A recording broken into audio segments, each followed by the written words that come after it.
जा रहा है अनुज, अगर यही एग्जिट जारी रहा तो हम टेक्निकली और फंडामेंटली कहाँ तक के लिए पॉइज्ड है? बिल्कुल, देखिए दोनों, क्योंकि टेक्निकली फंडामेंटली दोनों आपने बात की, तो हम इस सवाल को दोनों तरह से देखते हैं। पहले टेक्निकल बात करते हैं और उसके बाद फंडामेंटल्स पर आते हैं। देखिए टेक्निकली अब हम उस रैली को पूरा गिव अप करने की तैयारी कर रहे हैं जो 21,800 से पोस्ट बजट के बाद शुरुआत हुई थी। मैं क्लोज टू क्लोज लेता हूँ, 21,800 22,000 के करीब आप मान सकते हैं उसको। और अगर यहाँ पर भी रुके या नहीं, ये बड़ा सवाल होगा। अक्टूबर 2023 से जो पूरी रैली शुरू हुई थी, अगर ये उसकी करेक्शन है तो अब हम उसमें 50% रिट्रेस हो चुके हैं। और इन दैट केस 66% रिट्रेसमेंट आएगा करीब करीब 21,200 के आसपास। और अगर हम टॉप से 20% गिरे, जो कि मिड और स्मॉल कैप ने करा है, तो भी वो करीब करीब आएगा 21,000 पर। फंडामेंटली अगर हम अज्यूम करें कि 1,200 रुपये का निफ्टी का EPS रहेगा FY26 के लिए, तो वही 21,000 पर निफ्टी का फॉरवर्ड पी होगा करीब करीब 17.5 टाइम्स।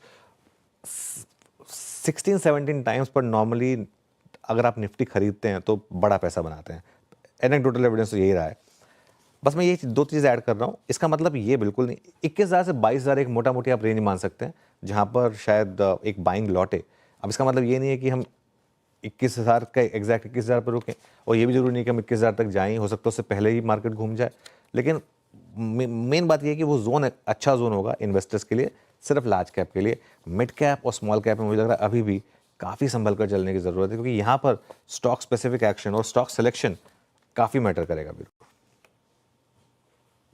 ये आपने इंडेक्स की और सेक्टर स्पेसिफिक जो बात की थी वो समझ ली। एक काम करते हैं, वो जो फॉरेक्स मार्केट में उथल पुथल एक बार फिर से जिसका भी अनुज जिक्र कर रहे थे वो शुरू हुई है, उसको आपको फिर दिखाते हैं। रुपये की ट्रैजेक्टरी को लेके आएंगे, इट्स 87.34 और हम 15 पैसे कमज़ोर खुले हैं, यानी वो हॉरर शो वो एक बार फिर से शुरू हो गया फॉरेक्स मार्केट में। गोल्ड M6 आपकी स्क्रीन पे, it's 85,780 flat as of now.